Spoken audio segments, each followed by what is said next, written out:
मनोपुबंगमा धम्मा मनोसेठा मनोमया मनसा चैपदुत्थेन भासति वा करोति वा ततो न दुःखमन्वेति चक्रं व वहतो पदम। सभी धर्म चैतसिक अवस्थाएं पहले मन में उत्पन्न होते हैं। मन ही मुख्य है, वे मनोमय है। जब आदमी मलिन मन से बोलता है व कार्य करता है तब दुख उसके पीछे पीछे वैसे ही हो लेता है जैसे गाड़ी के पहिए बैल के पैरों के पीछे पीछे। मनोपुबंगमा धम्मा मनोसेठा मनोमया मनसा चे पसन्नेन भासति वा करोति वा ततो सुख मनवेति छाया व अनपायिनी। सभी धर्म मतलब चैतसिक अवस्थाएं पहले मन में उत्पन्न होते हैं। मन ही मुख्य है, वे मनोमय है। जब आदमी स्वच्छ मन से बोलता व कार्य करता है तब सुख उसके पीछे पीछे वैसे ही हो लेता है जैसे कभी साथ न छोड़ने वाली छाया आदमी के पीछे पीछे जाती है। ये दो गाथाएं धम्मपद नाम के ग्रंथ से। धम्मपद दुनिया का सबसे मौलिक ग्रंथ है और इसलिए यह मौलिक है क्योंकि इस धम्मपद में सभी बुद्ध के जो वचन हैं जो कि धम्म मार्ग पर चलकर बुद्धत्व अवस्था तक पहुंचने का माध्यम आपको बना देती है, इसलिए यह ग्रंथ ज़्यादा महत्वपूर्ण है। तो इस ग्रंथ में पहली बात जो तथागत बुद्ध ने इस गाथा में की है, जिसको यमक वग्ग कहते हैं, कि मनोपुबंगमा धम्मा, मन में जो निर्मित होता है, क्या निर्मित होता है? तो सब कुछ जो है जो पहले मन में निर्मित होता है, विचार मन में निर्मित होता है। सब चिंताएं, सब बाधाएं मन में निर्मित होती है। तो मन क्या है? मन प्रधान है। दुनिया की जितनी भी साइकोलॉजी है, उन साइकोलॉजी का जो विकास जो हुआ है वो सारा का सारा विकास मन की प्रवृत्ति को समझते समझते हुआ है। तो इसलिए पूरी साइकोलॉजी जो है मन के सभी विकारों से और मन की सभी अच्छी और बुरी आदतों से निर्मित होती है। उसी तरह बुद्ध कहते हैं मनोपुबंगमा धम्मा, सभी धर्म पहले मन में उत्पन्न होते हैं। सब प्रकार की चित्त और चेतसिक की जो अवस्था है वो पहले मन में उत्पन्न होती है। मन ही प्रधान है। मन क्या है? मन प्रमुख है, मन मुख्य है। इसलिए कहते हैं मनोसेठा मनोमया, मन ही श्रेष्ठ है, मन ही प्रमुख है। मन से सब चीज उत्पन्न होता है, सभी चीजें मनोमय है। मतलब जितनी भी दुनिया में साइंस की, टेक्नोलॉजी की जो बात की है वो सभी की सभी क्या है? तो मन के सारी प्रक्रिया से विकसित हुई बात है, तो वो मनोमय है। जब आदमी मलिन मन से बोलता व कार्य करता है तब दुख उसके पीछे पीछे वैसे ही हो लेता है जैसे गाड़ी के पहिए बैल के पैरों के पीछे पीछे। जैसे बैलगाड़ी चलती है तो बैलगाड़ी चलते समय बैलों के जो पैर चलते हैं उन बैलों के पैर के पीछे पीछे जैसे बैलगाड़ी के चक्के आ जाते हैं, उसी तरह जब आदमी कुछ गलत बात बोलता है, दूषित वाणी का इस्तेमाल करता है और साथ ही दूषित वाणी के साथ अपनी काया से उस प्रकार का कर्म करता है, तो उसके उस प्रकार का कर्म जैसे बैल के पीछे गाड़ी के चक्के आ जाते हैं वैसे उसके पीछे दुख आ जाता है। तो इस बात को गहराई से समझना चाहिए कि दुख आने के लिए पहले मन को दूषित करना पड़ता है। दुख आने के लिए पहले मन से ही क्रिया होती है, फिर बाद में शरीर से और वाणी से क्रिया होती है। इसलिए मन को अगर ठीक किया जाए, मन की सारी प्रक्रिया को विकसित किया जाए, तो जीवन में सभी प्रकार के दुखों से हम मुक्त हो सकते हैं। इसलिए दूसरी गाथा में बुद्ध कहते हैं कि मनोपुबंगमा धम्मा मनोसेठा मनोमया मनसा चे पස්සन्नेन भासती वा करोति वा ततो न सुख मनवेति छाया व अनपाई। जैसे कि मन में प्रसन्न भाव आता है, कुशल कर्म या कुशल धर्म का उत्पाद मन में होता है, और उसी प्रकार से व्यक्ति अगर बोलता है या शरीर से क्रिया करता है तो सुख उसके पीछे पीछे ऐसे आ जाता है जैसे हम जब चलते हैं तो हमारे पीछे हमारी जो छाया है, मतलब हमारा जो शैडो है, वो जैसे हमारे साथ साथ चलता है, उसी प्रकार हमारे साथ सुख भी, जब अच्छे धर्म की उत्पत्ति होती है तभी हमारे साथ सुख की उत्पत्ति उसी प्रकार हो जाती है। तो इस बात को गहराई से समझना चाहिए। बुद्ध ने मन को ही प्रधान बनाया है, मन से ही सभी क्रिया की उत्पत्ति बताई है, मन में ही विकार होते हैं, मन का इवोल्यूशन, मन की उत्क्रांति ही जीवन की समग्र प्रक्रिया है। और जब तक हम मन की उत्क्रांति नहीं करते तब तक जीवन की इस प्रक्रिया को विकसित नहीं कर सकते। इसलिए इस मन की प्रक्रिया को कैसे विकसित किया जाए, इसका जो सूत्र है, उसका जो टेक्निक जो है, वो टेक्निक ध्यान है।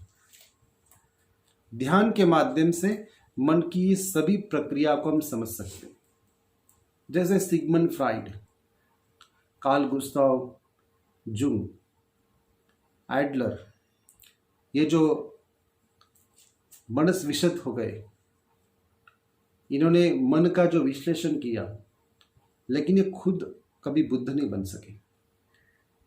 ये खुद बुद्ध इसलिए नहीं बन सके क्योंकि इनका सारा का सारा जो रिसर्च है, वो सारा का सारा रिसर्च वो ऑब्जेक्टिव टाइप का रिसर्च है।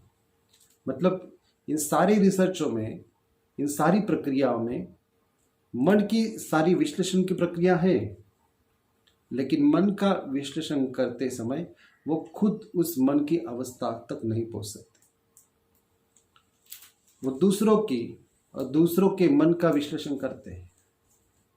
लेकिन बुद्ध की जो प्रक्रिया है वो इनवर्ड साइकोलॉजी की प्रक्रिया है। मतलब वो सब्जेक्टिव प्रोसेस है साइकोलॉजी की, और वो सब्जेक्टिव प्रोसेस जब तक आपका मन शांत नहीं होता तब तक वो विकसित नहीं होती। आपका मन शांत कभी होता है? जब आप ज़्यादा नींद लेते हैं। नींद में भी बहुत सपने चलते हैं, नींद में भी बहुत विचार चलते हैं। लेकिन जब आप नींद लेते हैं ठीक तरीके से, तभी आपका मन शांत होता है। मन की शांति के लिए ही नींद बनाइए।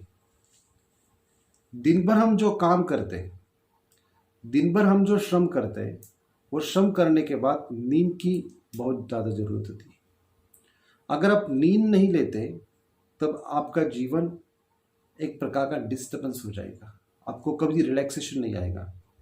इसलिए नींद काफ़ी महत्वपूर्ण है, और नींद जितनी आप ठीक प्रकार से लेंगे उतना आपको ना कोई आलस आएगा, ना आपके जीवन में कोई तान तनाव का प्रयोग उस पर नहीं हो सकेगा। इसलिए मन को शांत करना काफ़ी जरूरी है। मन में जो जितने विचार चलते हैं, जितना मन का जो फंक्शन है, उन फंक्शन को शांत करने के लिए हमें शांति से आंखें बंद करके मन को स्थिर बनाते समय नहीं, मन को खुला रखते हैं। मन को जितना आप खुला रखेंगे उतना आपके मन में जितना भी कचरा जमा है वह सब निकल जाएगा। इसलिए ज़ेन बुद्धिज़्म में एक टेक्निक है, वो टेक्निक ज़ाज़ेन नाम के ध्यान की है। ज़ाज़ेन नाम का जो ध्यान है, उस ज़ाज़ेन नाम के ध्यान में मन की सभी टेक्निक अपने आप पता चलती है। जैसे हम आंखें बंद करके बैठे, तभी हमें पता चलता है कि मन काफ़ी विचारों से भरा है। और ज़ाज़ेन में कहते हैं कि सिर्फ बैठना है, कुछ करना नहीं है। तो देखना है विचार आ रहे और जा रहे हैं। अतीत जो है, भूतकाल जो है, वो दिख रहा है और सामने से जा भी रहा है। सब कुछ प्रक्रिया चल रही है। विचार आ रहे हैं और जा रहे हैं, चिंताएं आ रहे और जा रही है, बाधाएं आ रही है और जा रही है, सभी कुछ आ रहा है और जा रहा है। सभी एक मोमेंटरी है, सभी एक फ्लोइंग प्रोसेस है। और इस फ्लोइंग प्रोसेस को आप खुला रखना है और देखना है, सिर्फ सब विचार आ रहे और जा रहे। साथ ही आपको जो इर्द गिर्द का परिसर जो है, इससे जो आवाज़ें सुनाई देगी, उन आवाज़ों को भी सुनना है, क्योंकि वो आवाज़ें सुनाई देती है, वो आप निर्मित नहीं करते। जैसे कि कोई पक्षी है, उनका आवाज़ है, कोई आदमी जा रहा है, आ रहा है, कोई आदमी बात कर रहा है, तो वो अपने क्रिया में चल रहा है और हम बैठे शांति से, तो हम सुन रहे आवाज़। कोई गाड़ी जा रही है, उसका आवाज़ है, कई एरोप्लेन जा रहा है, उसका आवाज़ है। तो इर्द गिर्द का जितना भी वातावरण है, वो वातावरण में हम जब बैठेंगे और ध्यान का प्रयोग करेंगे, तभी ये आवाज़ें डिस्टर्बेंस बन सकती है। इन आवाज़ों से भी द्वेष की भावना उत्पन्न हो सकती है। इसलिए शांति से उस आवाज़ को भी सुनेंगे और मन की सारी प्रक्रिया को भी जानेंगे, और साथ ही जानेंगे शरीर की भी अपनी प्रक्रिया है। शरीर, हम बैठे हैं फिर भी शरीर का एक प्रयोग हो रहा है।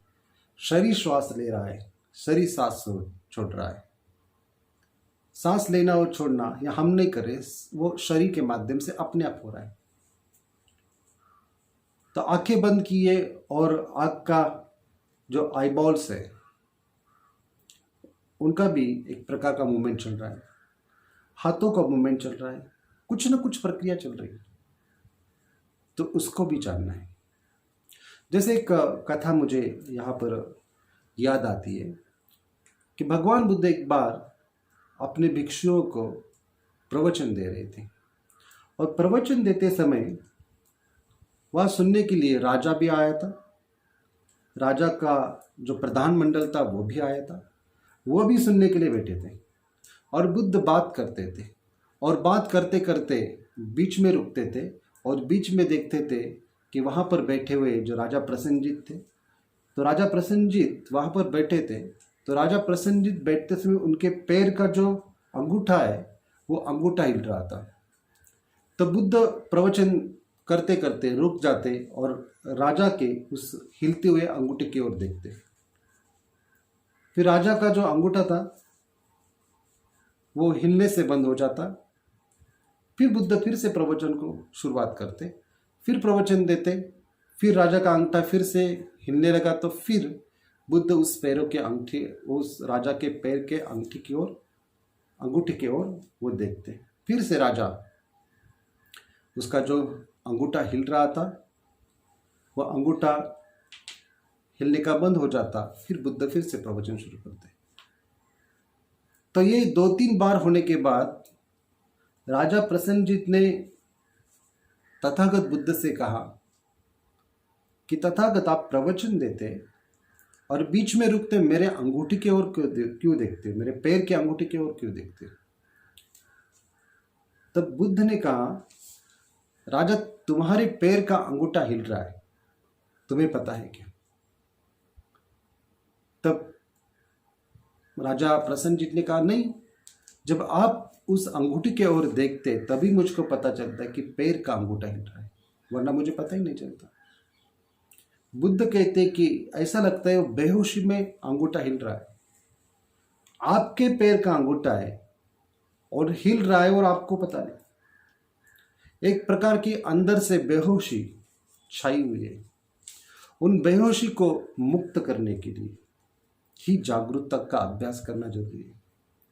और जागृति का अभ्यास, सम्मा सति का अभ्यास, जब तक आप अपने चित्त को सीधा नहीं करते, ऊजू नहीं करते, तब तक यह होता नहीं। इसलिए इसको ठीक प्रकार से जानना जरूरी है कि जब आप जाजिन ध्यान का प्रयोग करेंगे तो बड़े शांति से सिर्फ देखना है, सिर्फ जानना है।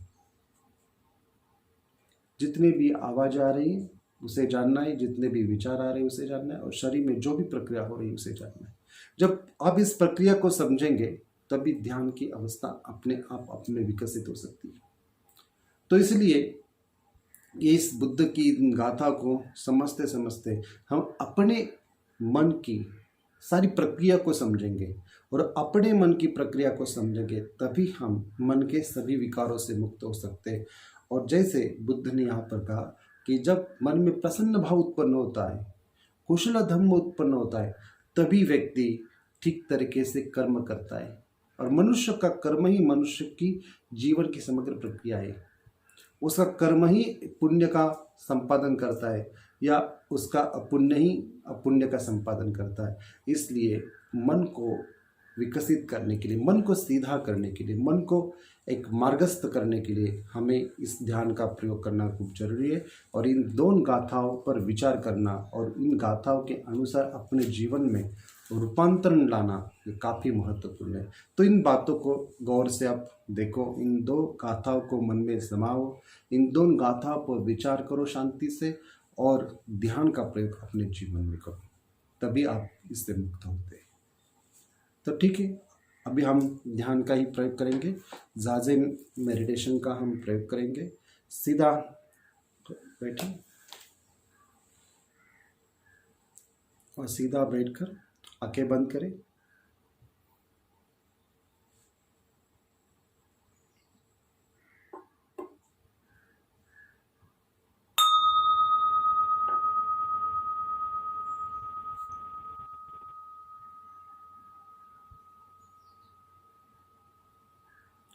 जो भी आवाज़ आपको सुनाई दे रही है उसे जानना है। जो भी मन में विचार आ रहे हैं या मन में सपने उभर रहे हैं उसे जानना है।